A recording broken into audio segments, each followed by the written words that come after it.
Magandang araw sa inyo mga banateros, at ito na nga, pag-usapan na natin ang mga mainit na issues sa ating lipunan. Palakpakan tayo.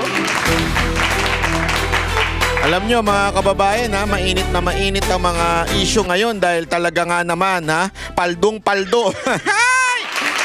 Paldong-paldo si Sanjo. Sanjo ba Sandro? Sandro.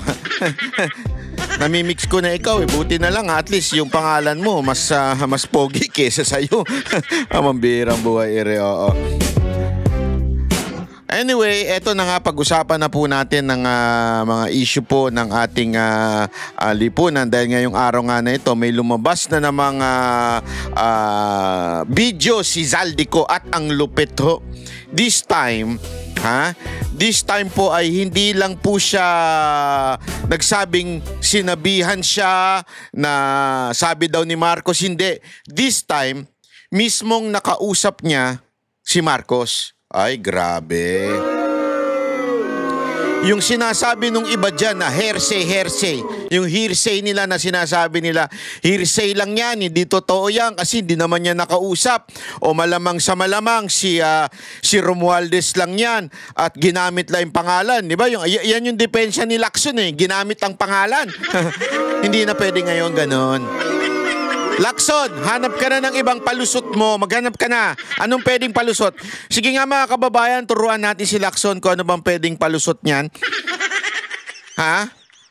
Turuan natin si Lacson. Ano kayang magandang palusot para mailusot niya si Marcos? Kasi niya yan, trabaho niya yan Kaya kailangan na maturuan ho siya kung anong pwede niya sabihin sa publiko. Alam mo naman yan. Di ba? Hindi kasi ngayon talagang diretsuhang sinabi ni Zaldico na si Marcos ang kausap niya at nagalit pa, may mga ganyang eksena. Ang lupit. At ang matindi pa nito mga kababayan ang matindi pa nito, sangkot pa yung anak yun. Paldong-paldo si Sandro. Gago! Sandro, sabi ko nga doon sa video kong isa, since marami ka naman pera, di umano, allegedly. Hindi, marami naman talaga siyang pera nun pa Yung pamilya nila, isipin mo, from lolo, sa tatay, siya pa. Di ba, paldong-paldo talaga. Gago! Yan ang tinatawag na tatak Marcos.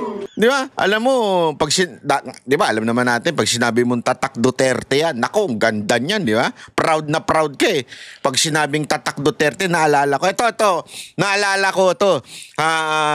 Nung unang taon ni Pangulong Duterte, di ba?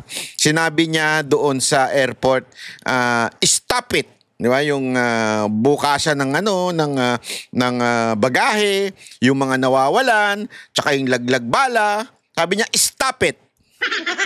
Alam mo, maraming kababayan natin ang nagdikit ng sticker sa kanilang mga bagahe. Sticker ng mukha ni Pangulong Duterte. Para matakot yung mga di ba? Totoo!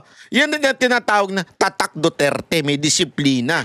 Kaya nga ang campaign nun, disiplina Duterte. Ganun ngayon, anong tatak Marcos? Ano ang tatak Marcos ngayon, di ba ibig sabihin nun? Ikaw ay isang negosyante. Gago! Hindi, alam mo, yun na lang Eto, tanong ko na lang sa mga kakampuet at saka sa mga komunistang NPA ng terorista. Tanong ko sa inyo, di ba? Noon, anong imahe pagka ikaw ay opisyal, di ba? Ang pinakamasamang imahe na lang na actually gusto pa nung iba. Masama na pero gusto pa nung iba. Yung pagiging matapang at palaban ni Pangulong Duterte against sa mga kalaban sa droga, yung mga pusher, drug lord, di ba? Although ayaw na mga kakampuit yan at saka ng mga terorista, pero marami sa mga Pilipino gustong-gusto yan Yung tingin ng mga kakampuit at saka ng mga teroristang makakaliwa, akala nila yan po ay negative. Pero in reality, hindi as a matter of fact, kaya nga binoto si Pangulong Duterte because of that Tama, mali, di ba? Kaya binoto si Pangulong Duterte. Dahil dyan yung mga bitaw niya na huling Pasko mo na to. Tayo na ginaya pa siya ni Marcos. Di bagay eh. Di bagay, Marcos. Di bagay, di bagay. Yung style mo, pang ano lang, pang, alam mo na, pang ano lang, pang jamming lang. Hindi ka bagay mag-ganon-ganon. Oh. Pero ngayon, ano ang tatak ng politiko? Sige nga, number 1, abusado. Yan ang tatak politiko ngayon, mga tatak opisyal, abusado. Ano pa? Nepo. Oh, yan yung mga tatak ngayon eh. Di ba? Ang biruan nga ngayon, pag may pera ka, nepo ka, no? Anak ka ng congressman, ano? O baka naman congressman ka. I mean, ako tanungin ko nga kayo, mga congressman, di po ba kayo nahihiya? Na ganun ang tingin sa inyo ng taong bayan? Kasi kasalanan nyo rin eh. Kung maaalala ninyo, may mga congressman na noon pa na nagsasalita na pagdating sa pera, basta sumipsip ka lang kay Romualdez at kay Zaldico, may pera ka. Meron kayong project. Oh, as a matter of fact, yung PI, di ba? Nagkaroon pa nga ng bulong-bulungan nung yung pinapirma yung mga constituent nila ng PI, yung People's Initiative. Meron silang tig-milyon na binibigay, 10 milyon. Tapos dun sa impeachment naman, pag pumirma ka rin dun, may 10 milyon ka ding natatanggap. Ayan nanggaling mismo sa mga congressman na tumanggi. Di ba? Ganyan ang tatak ninyo ngayon. Kaya nga, di ba ito, hindi na nga contractor eh. Contractor na.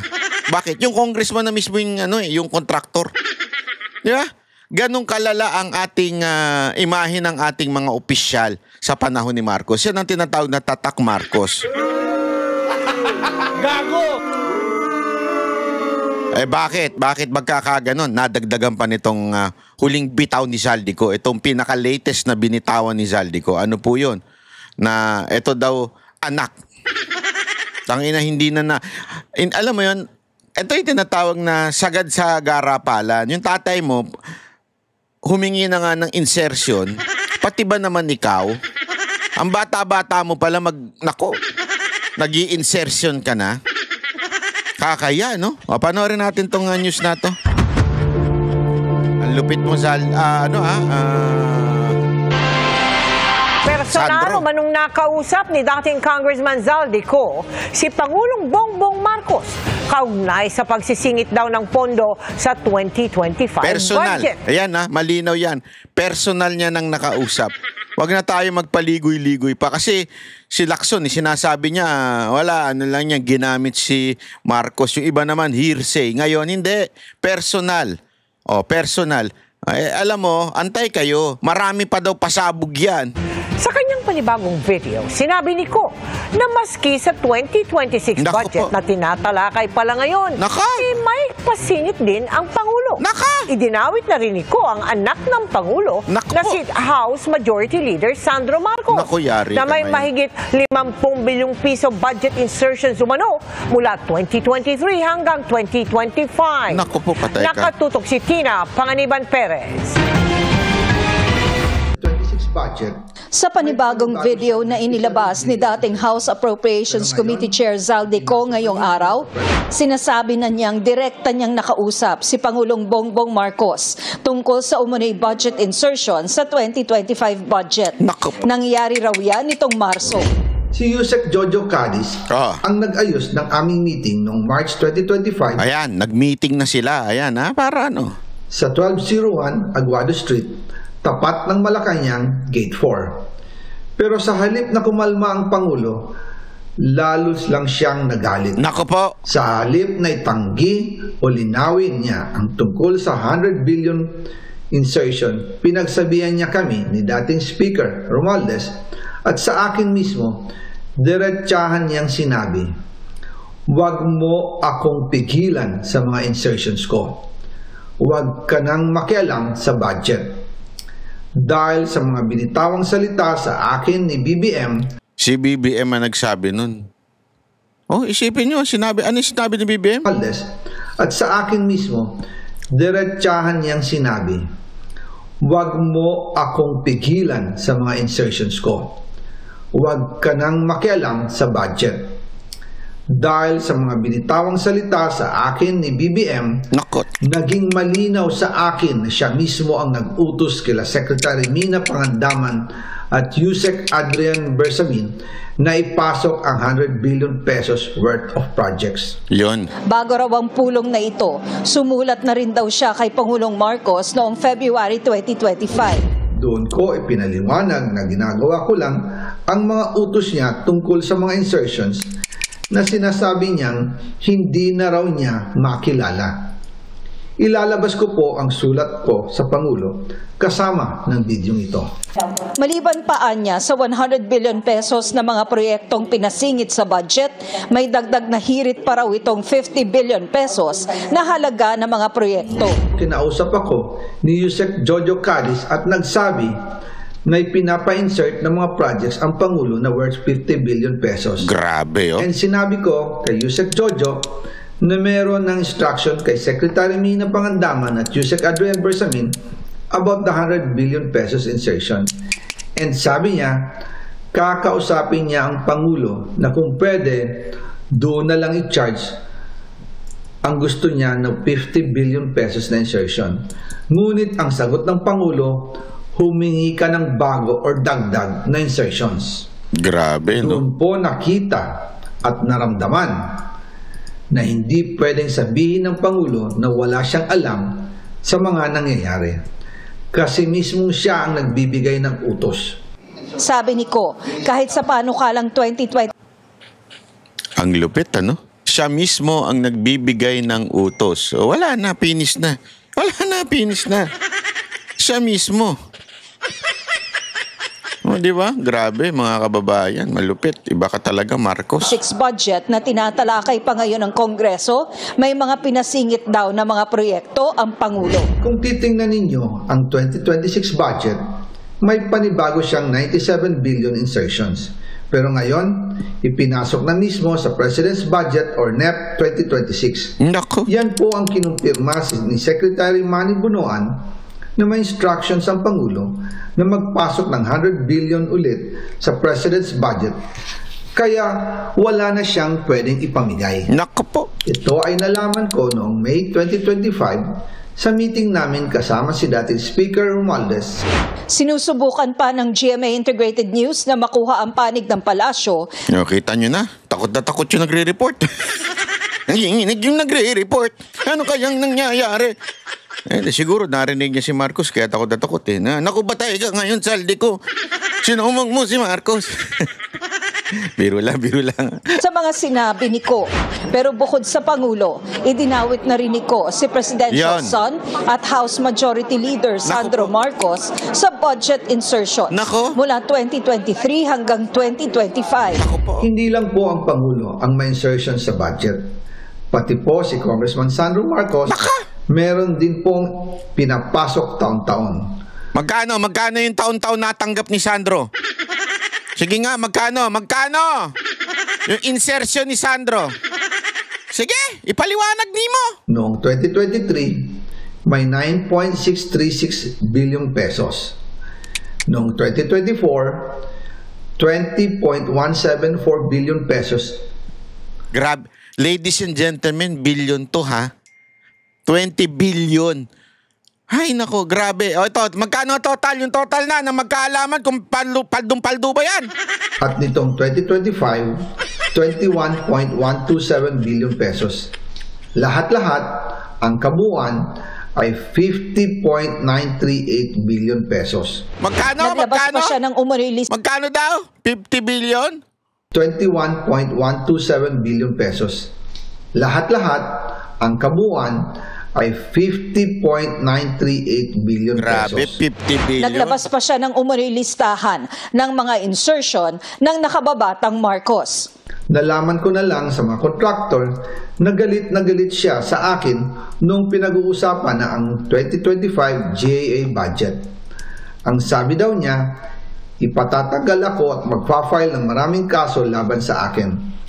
Kasi kulang ng 8 billion pesos yung insertion na gusto niyang ipasok. Grabe, ang kapal ang mukha, no?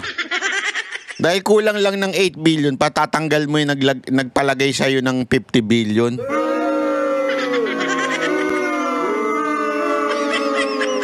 Grabe na. Ang dahilan daw, may mga kontraktor na nakapag-advance na sa kanya at dahil hindi na ipasok ang buong halaga, kailangan daw niyang magsauli sa mga yon.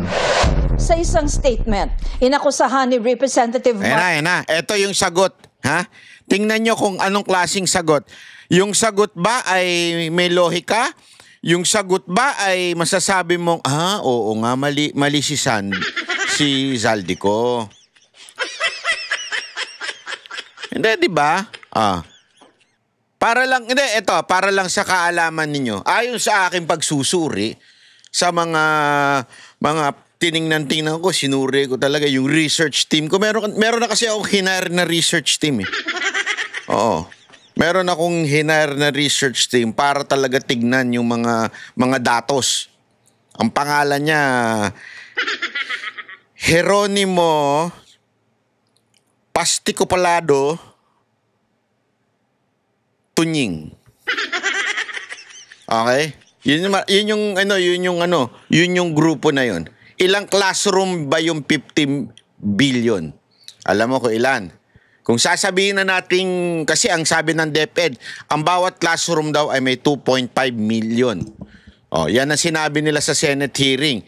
So therefore, magkakaroon ng sanang 20,000 na classroom ang isang 50 billion. Ibig sabihin ng 50 billion divided by 2.5 million, 20,000 na classroom. Imaginein mo yun. Ang daming estudyanteng ma-accommodate ng 20,000 na classroom. Di ba? Ang dami sana makakapag-aral. Sabi naman, ito yun kung ang 20,000 na bagong classroom at may 45 student, sabi ng DepEd dyan, yan ang kanilang ay magkakaroon ng mga estudyante na makakapag-aral ng 900,000 na estudyante. Ganon katindi ang nawawala sa mga Pilipino. 900,000 na estudyante ang hindi nakapag-aral dahil dyan sa paldong-paldo ninyong 50 billion ni Sandro. O sige, pag-usapan naman natin bigas. Bigas naman, ikumpara naman natin sa bigas. Sa bigas naman, ngayon, sabi ng Department of Agriculture, more or less 43 pesos per kilo ng bigas. Yan ang sabi ng DA sa kanilang agricultural portal. Sa per kilo, kung 43 pesos kada kilo ang isang bigas, ang 50 billion ay makakabili ng, hulaan ninyo,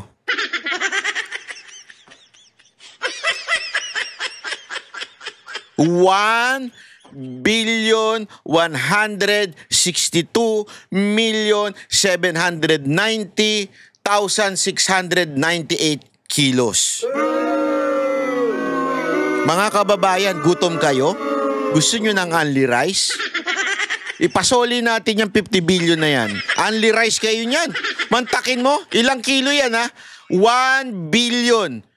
More or less, 1 billion. 1,167 million eh. So 1,162,790,000. Ganyan na mabibili ng 50 billion na budget.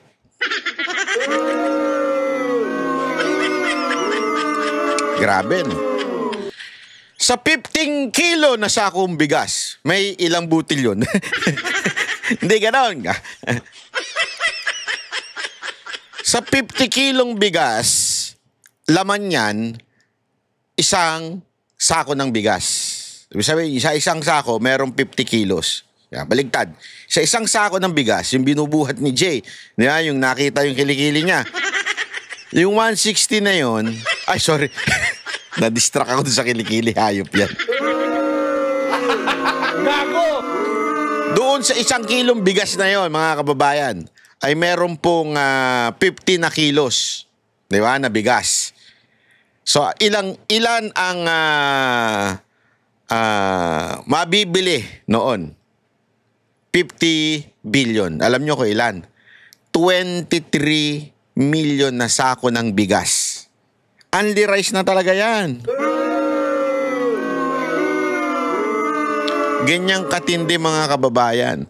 Imagine niyo ilang classroom ang magagawa ng DepEd, ilan ang estudyante mapapag-aral, ilan ang mapapakain ng bigas dahil lang sa 50 billion di umanong insertion na paldong-paldo na si Sandro Marcos.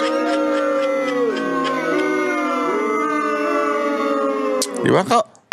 Yan yung sinasabi nating, sabi nga nila, meron kasing nagsabi, meron ako napanood sa TikTok, sabi, ang akala niya, ang Pilipinas daw mahirap, ang mga Pilipino mahirap. Pero, nung nakita niya itong mga pangyayari ito sa bayan natin, nagkamali daw siya. Totoo. Sabi niya, mayaman pala ang Pilipinas. Nagkataon lang nasa bulsa ng di umanong presidente, anak ng presidente, Speaker of the House, at mga kongresista. Imagine niya, ang tindi nito. Yung mga congressman natin, nagwawala na yan nung panahon na may confidential na 150 million, million lang confidential ang OBP o DepEd. At yung 150 naman na yun, at sabi naman ng COA, walang problema. Nagamit ng tama, sabi ng COA. And yet, ano sinasabi nitong mga congressman na yun? Hindi, dapat ma-impeach si VP Sara Duterte. Bintang pa lang po yun, ha? At yung bintang na yun, walang basihan. At the same time, sabi pa ng COA, walang problema doon sa budget na yun. Walang problema sa paggamit. Sinabi na ng COA yan. Eto malala. Eto, tandaan nyo, bintang yan ha. Eto, direktang may kaalaman si Zaldico. Direktang humingi sa kanya si Bongbong Marcos. Direktang humingi sa kanya si Sandro Marcos. And yet, ano nangyari sa mga congressman? Mga pipit, bulag. Pero alam mo, magagalit sa inyo mga pipit bulag. Kasi kahit yung mga bulag, nakakakita yan eh. Sa totoo lang ha, ang mga bulag, mas matalas pa ang senses niyan eh. Di ba? Yung akala ninyo, yung mga bingi at saka pipe, mas matalas pa ang senses ng mga yan kaysa sa inyo. Itong mga congressman, kahit anong gising mo, wala nangyayari. Oh, ganyan sila. Mas malala sila. Dapat, alam mo, ako sa gobyerno, issuean nyo ng PWD yan.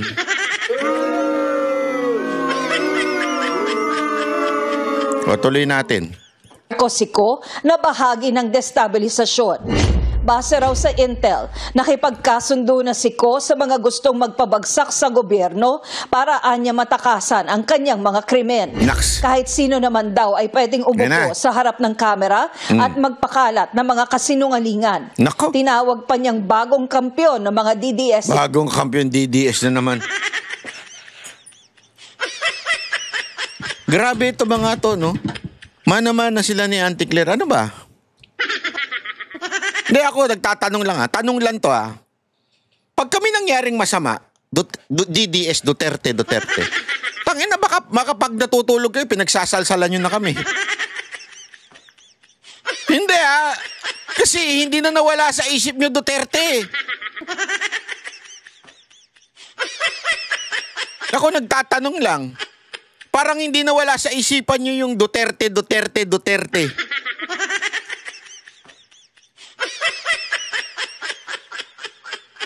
Lahat na lang ng pagkakamali ninyo, kasalanan ni Duterte, kagagawa ni Duterte. Ayaw nyo sagutin ng diretsyo yung akusasyon na to. Bakit itong mag-ama na to, hindi makasagot ng diretsyo? Tumingin nga kayo ng diretsyo. Titig naman kayo, mga mata ninyo, dilat naman ha. Bakit di kayo makasagot ng diretsyo? Sabihin nyo, eto yung sinasabi ni Zaldico ay hindi naman totoong nangyari, wala namang ganito, wala namang ganyan, wala namang ganito. Di ba? Ganon sana eh. Hindi eh. Anak ng tutsang kalabaw. Ano? Hindi. Ano lang yan? Destabilizer lang yan. Ano lang yan? Kinuntsaba ng mga Duterte yan. DDS lang yan. Ano, corny ninyo?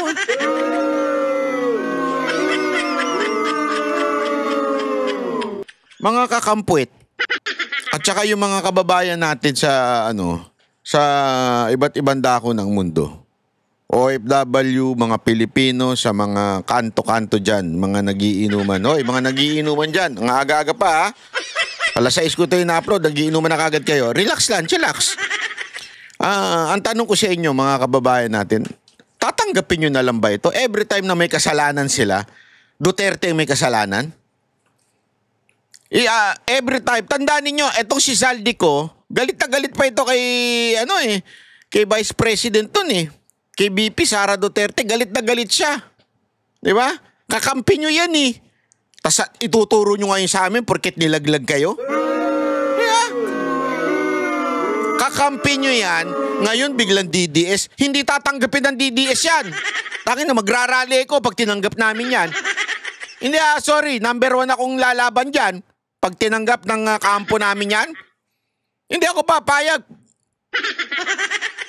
Ang laki na ng gastos ko sa demanda niya. Tapos, papayag ako na sasali sa akin yan. Pag nakita ko yan, naku po, kukurutin ko yan. Zaldico, mais ka ha? Mais ka ha?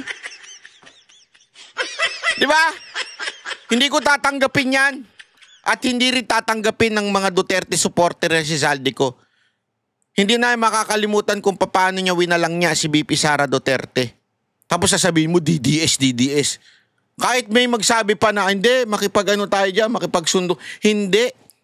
Walang naniniwalang Duterte supporter na hindi nakatanggap to si Zaldico.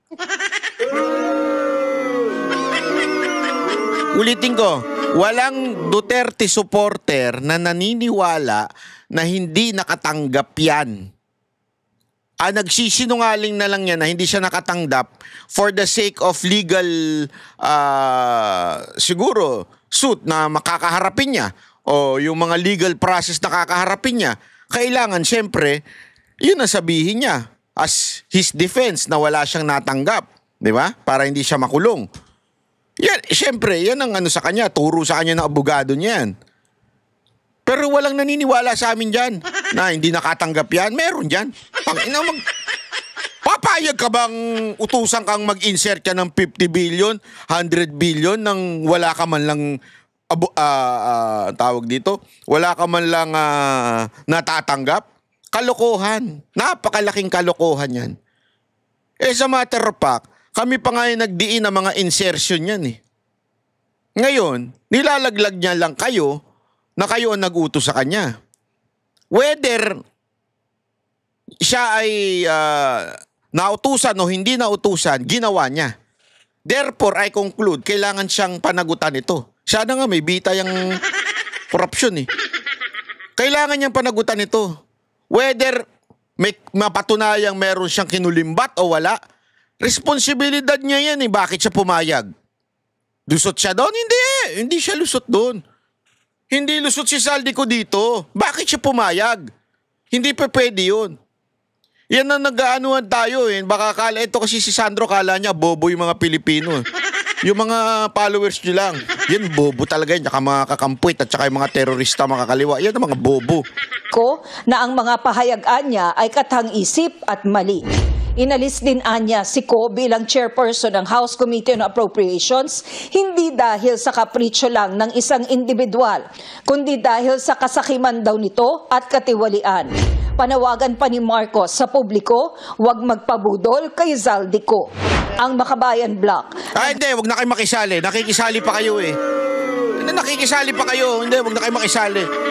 May epal pa itong mga Makabayan Block umakit na lang kayo ng bundok, sumama kayo doon sa mga kasamahan nyo. Tigil nyo yan. Hindi, sasali pa kayo huwag na kayo sumali, epal kayo. Alam mo ito meron lang akong hindi ko lang na-download Kaganina meron akong pinost sa aking uy, baka naman kung gusto ninyo, kayo, mag-subscribe kayo, mag-follow kayo sa aking Facebook account. Malinaw naman yun, Banat Bay Facebook account. Para kasi doon ako nag-upload. Nagtatanong iba kung nag-upload daw ba ako ng mga iba pang topic. Doon ako nag-upload ng maraming topic. Kasi doon mabilis, instant. Dito sa dito yung regular programming natin. Pero doon, ako nag-upload ako ng kung ano-ano doon. Lahat. Pagkain, ganun-ganun. Ito. Etong si Calyodi, alam niyo na kung saan yan, di ba? Alam mo kung anong yan eh. Anong eksena niyan sa buhay eh. Ay, ito sinabi niya, rin ito no? Sabi niya, ito ha. Sa page niya to, tiningnan ko may blue check, November 30. Mag-bloods ng damit at magsuot ng balaklava. Alam mo, ito ha. Di ba sa Luneta gagawin to sa Maynila ito? Bawal ito eh. May ordinansa sila doon eh. Bawal lang nakasuot ng balaklava doon kung hindi ka nakamotor. Kung hindi umaandar yung motor mo, hindi ka pwedeng magsuot ng mga mask o balaklava. Ito, literal na sinasabi ni Calyodi na magsuot kayo o suwayin ninyo yung batas ng Maynila. Dapat arestuin to si Calyodi. Dapat arestuin to. Yorme, paaresto nyo ito. Kasi ito, literal na nagsasabing huwag sumunod dun sa ordinansang meron kayo sa Maynila. Dapat abangan nyo na ito. Pag merong isa doon nakabalaklava, arestuin nyo yun at arestuin nyo rin ito. Kasi ito, nag-utos na magsuot PNP. Nga na lang tayo? Kung Duterte supporter na nagsubigaw ng ganito, sigurado ako, sedition, inciting to sedition.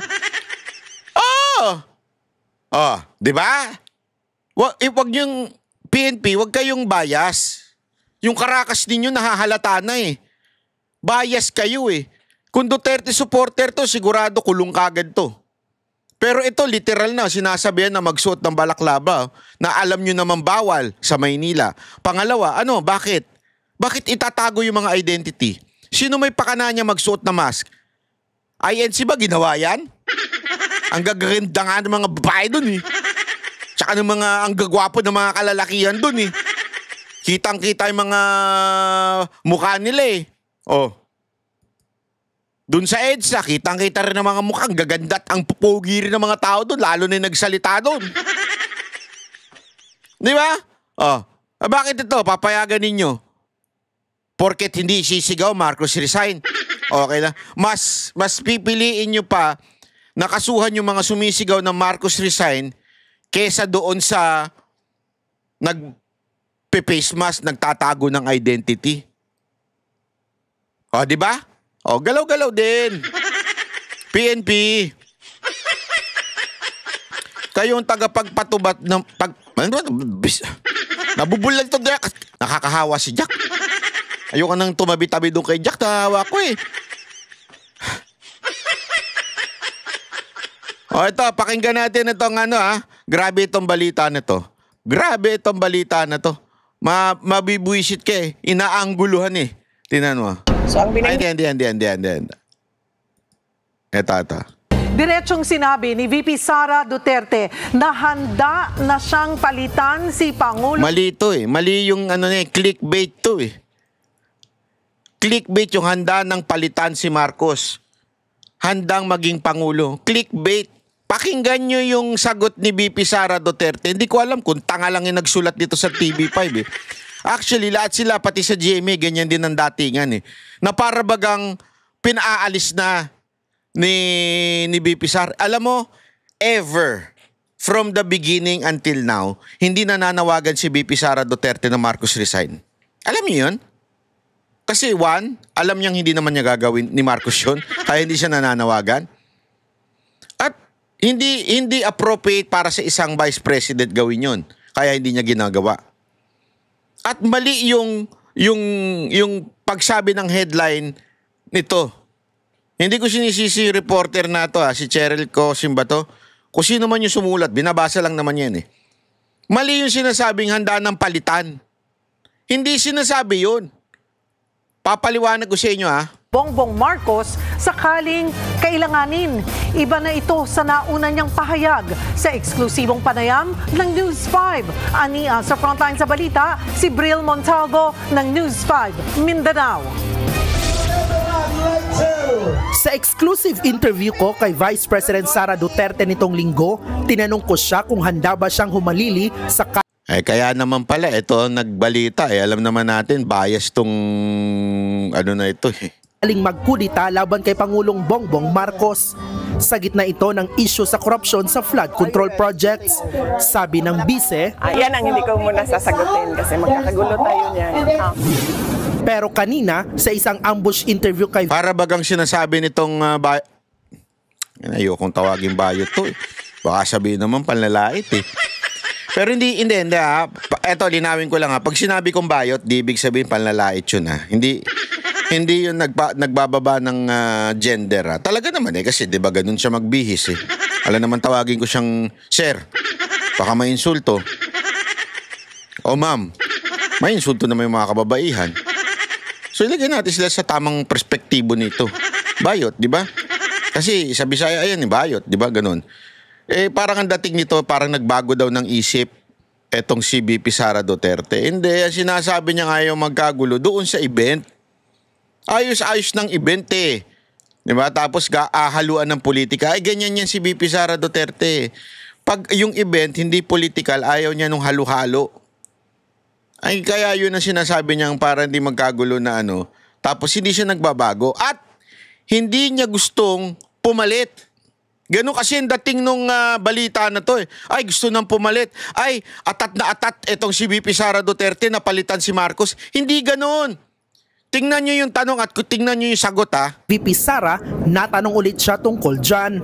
President, anything happen na mag-resign si Pangulong Marcos, how could you uphold yung constitutional mandate as successor to President?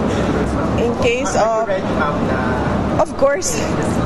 Of course. Kaya nga siya natawa Kasi tinanong siya, are you ready, ma'am?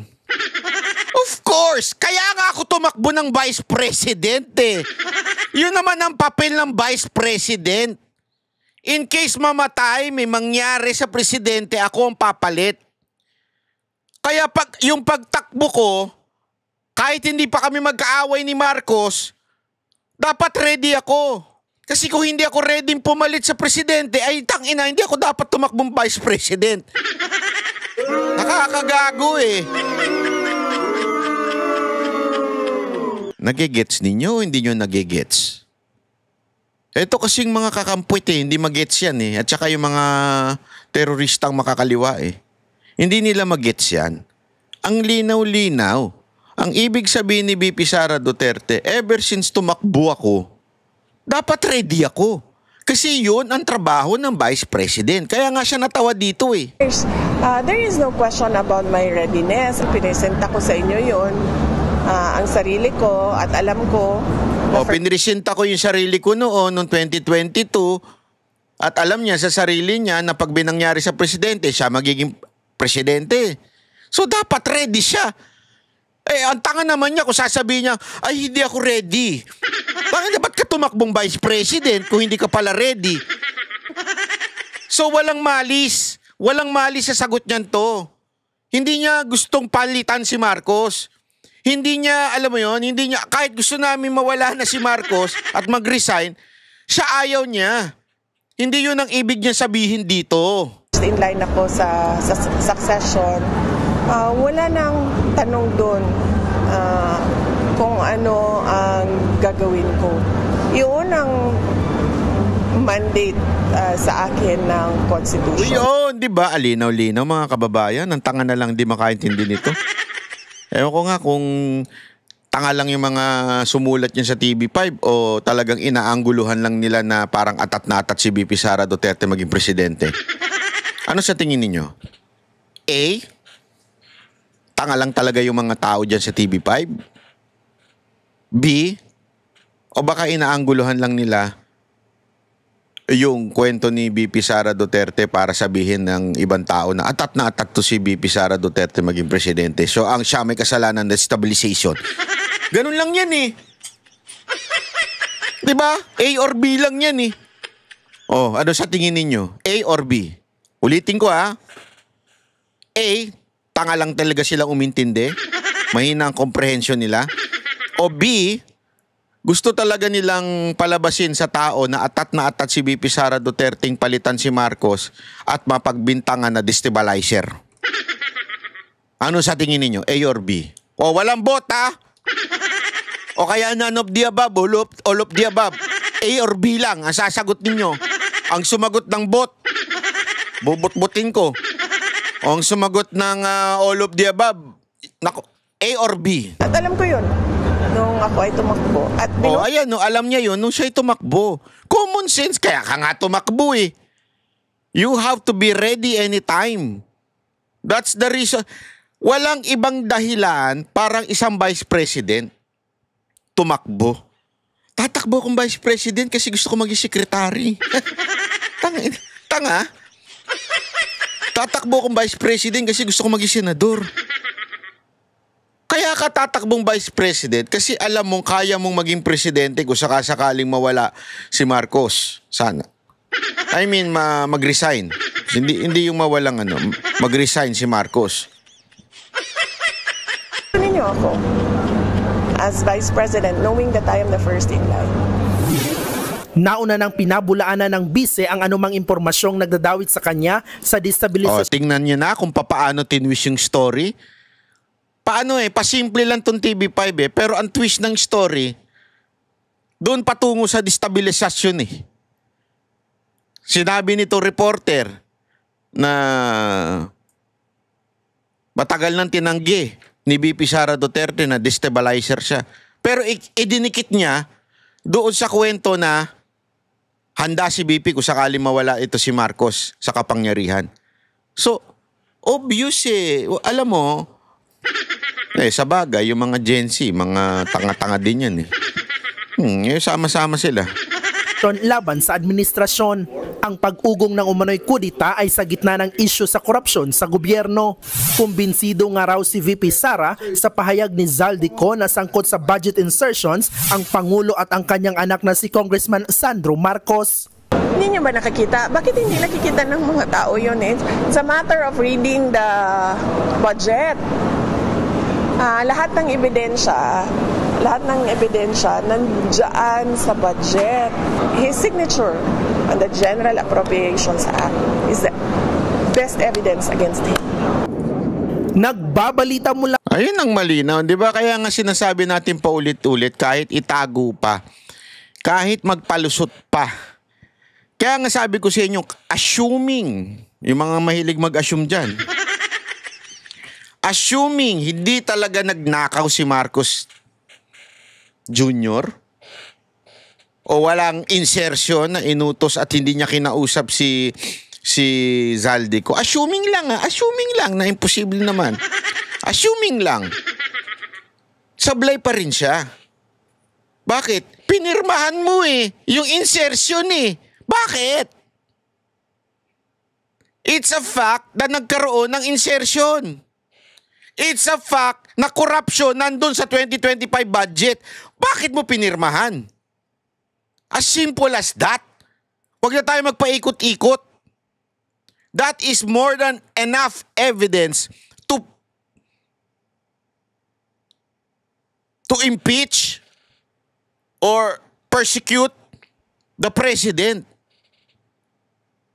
Kaya yung November 30 na rally ng mga kakampwet at saka ng mga teroristang makakaliwa, kalokohan yan.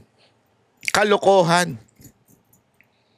Dapat ang talagang sigaw dyan, panagutin si Marcos. Wala nang iba. Wala nang ibang dapat sisihin sa pinakakurap na pangyayari sa kasaysayan ng bansang Pilipinas kung hindi si Marcos. Whether tumanggap siya o hindi siya tumanggap, bakit nakalusot sa kanya ito? Yun Dami niyong alam. Dami niyong alam. Dami niyong kapanood ko kay Kastaklit to Di ba? Ito pa, dagdag ni BP.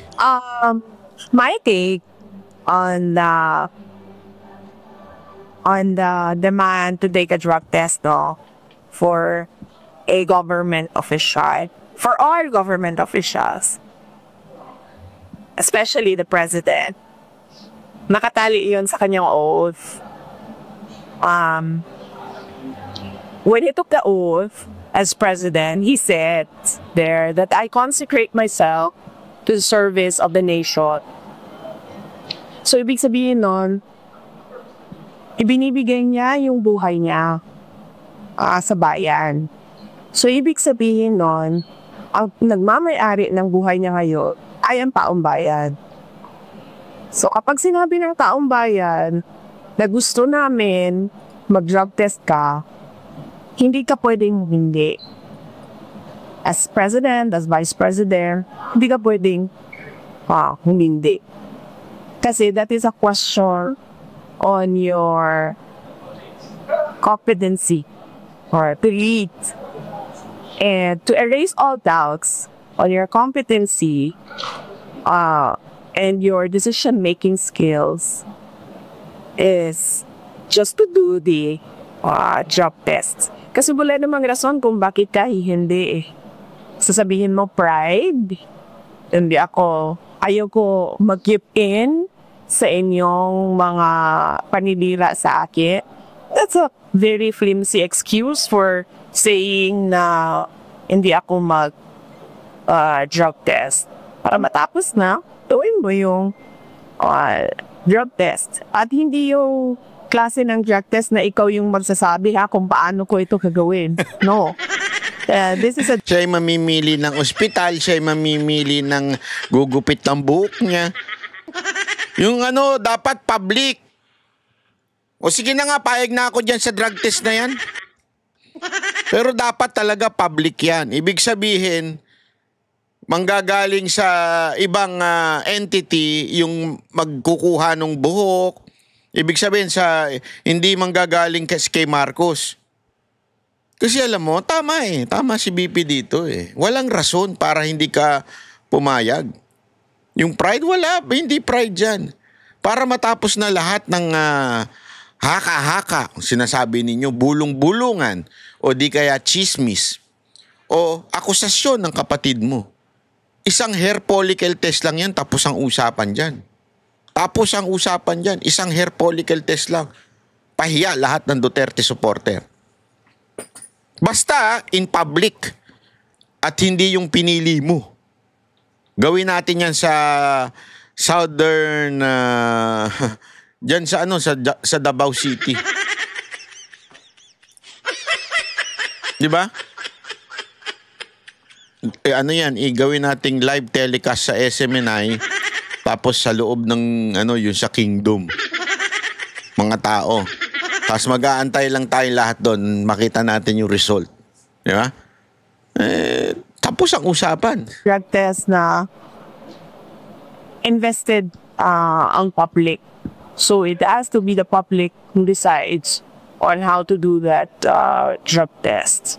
As an example, noong sinasabi ng mga members of the House of Representatives na buwang ako, lokaret ako, nung sinabi nila na kailangan ko mag-neuropsychiatric exam, ano ba sinabi ko? Sabi ko, oo. Gagawin ko yan. Tapos nung sinabi ko, oo, gagawin ko yan, wala na silang sagot, diba? Tumahimik ka sila. So I was waiting for them to set up the House of Representatives for me to take that neuropsychiatric exam para masagot na. Hindi pwede kumindi ang resident and vice president sa drug test. Yan. Linaw yan. Huwag siya mag-alala. Huwag siya matakot. Sasamahan ko siya. Yan, Sasamahan ko siya. Sasamahan siya. Takot ka pala, Marcos eh.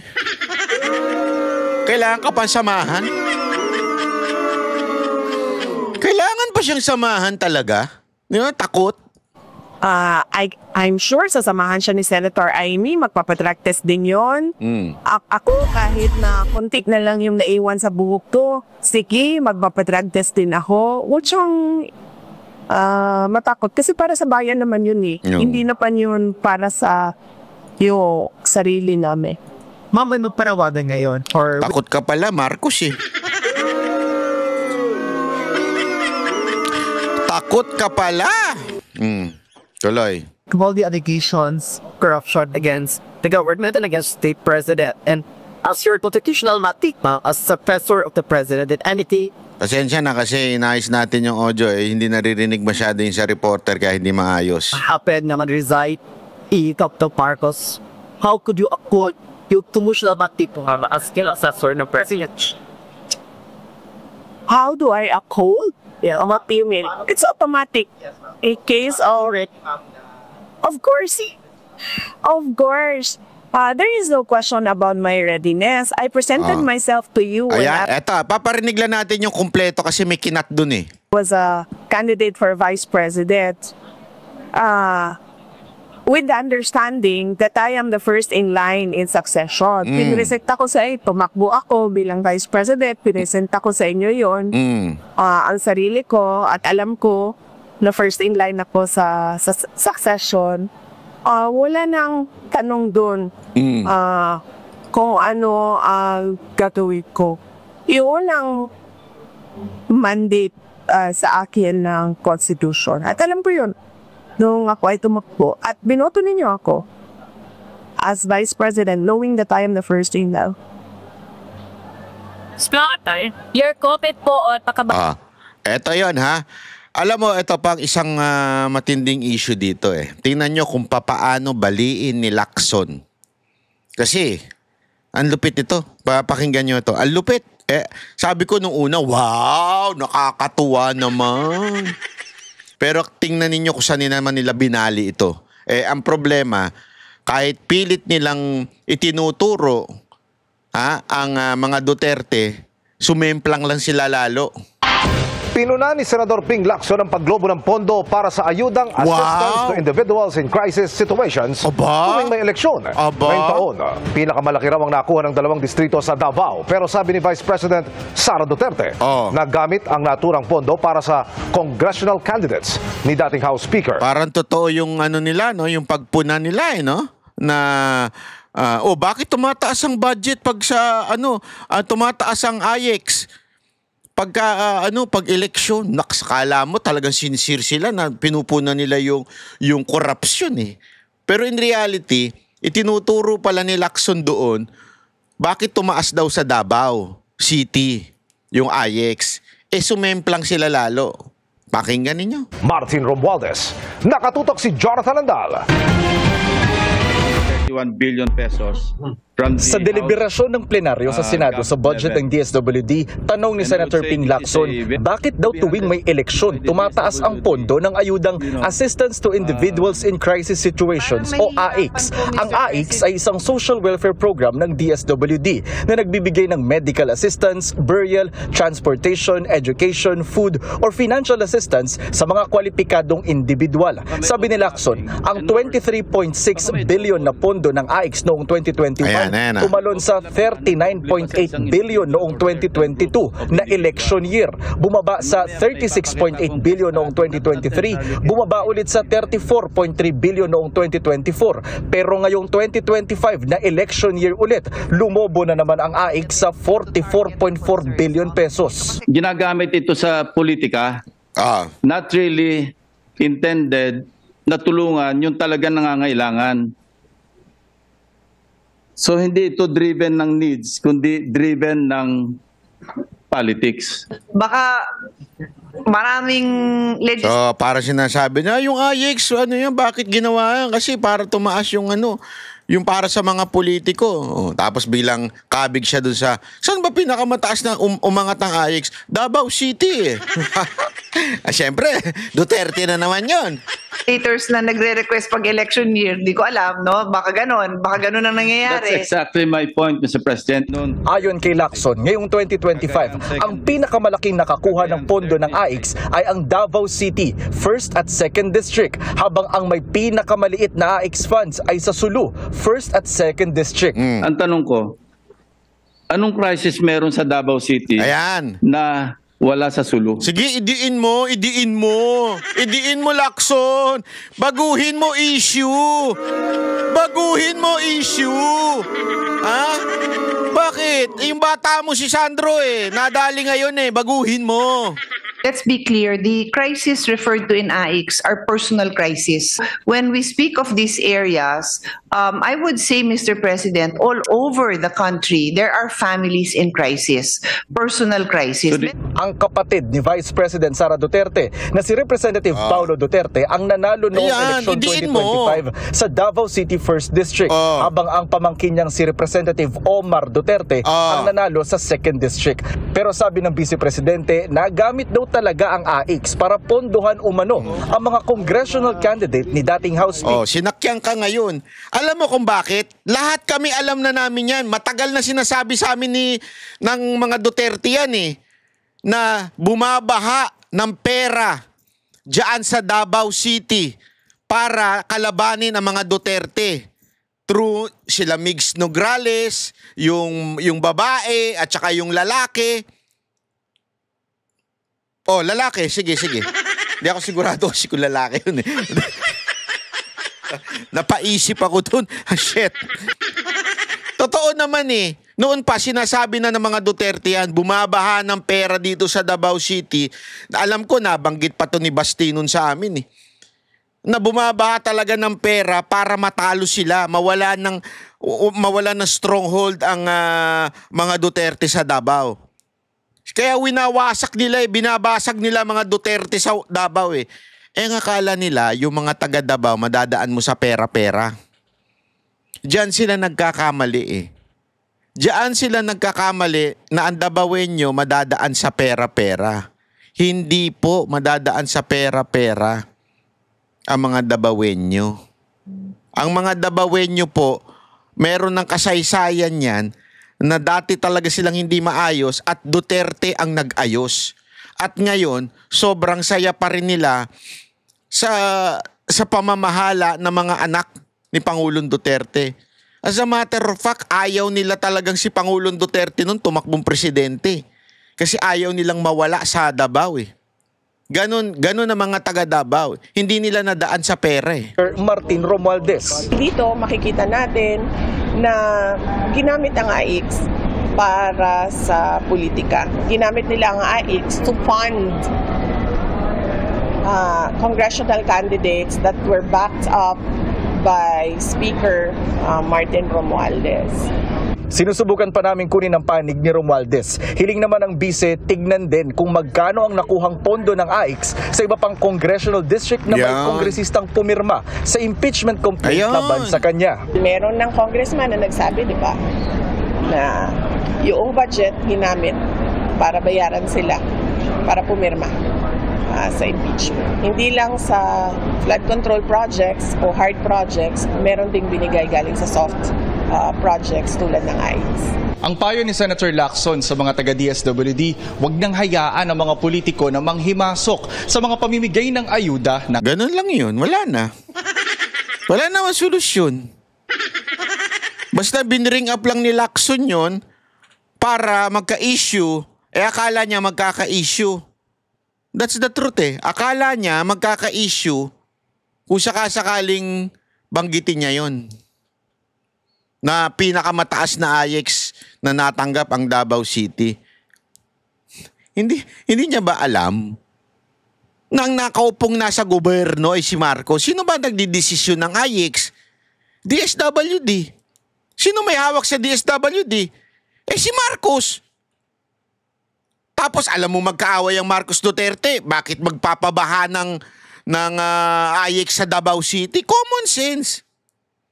Kasi during the campaign, gusto nilang matalo ang mga Duterte. Ang mabuti naman, ang mga taga Davao talaga, hindi mukhang pera katulad ng iba sa atin. Diba? Totoo naman yan Ginagamit talaga ang pera para talaga makapanalo ng kandidato. Kaya nga sabi ni BP Sara Duterte, isilipin nyo rin yung mga congressman na pumirma ng impeachment ko. Silipin nyo yun. Dahil marami dyan ang pumirma ng impeachment ko, tapos na biyayaan ng sobrang lalaking mga pondo. Kung hindi man financial, through the DSWD. Yan ang dapat nyo silipin. Sinisilip mo ba? Lacson? Wala. Kasi nga, siguro, nakakita lang si Lacson, biglang nasilip niya. Uy, Davao City yung pinakamay malaki, oh. Pwede natin itong i-discuss sa Senate, oh. Pangtabla doon sa revelasyon ni Zaldico na si Sandro ay nakatanggap di umano ng insertion na nagkakahalagang. Yan po ang ating question. Para sa GCash na tigpa 500 pesos. Unang 3 makakasagot ng tanong na magkano ang di umanong insertion na ipinasok ni Sandro Marcos. Mga kababayan, gising-gising. Ha? Ang pamilya ng mga Man of Steel. Siguro ano niya kaya si Superman, ano? Man of Steel to mga to di ba? Itong pamilya ni Marcos. Mula sa tatay, anak, di pala sa tatay, mula sa lolo, yung tatay, hanggang sa anak. Wag nyo nang wag nyo nang, baka mamaya magkaapo pa yan si Sandro. Baka pati yung apo niyan humingi ng insertion na Cerelac. Uy. Hindi, baka pagising pa lang niya, paglabas pa lang niya sa ano yun? Basta doon sa ng babae, paglabas pa lang niya, insertion. Hayop yan. Di ba? Ay, naku po mga kababayan. Sana magising na po tayo dahil talagang tinatarantado tayo sa ating bansa. Gising-gising! Oy, maraming salamat po. Kita-kita!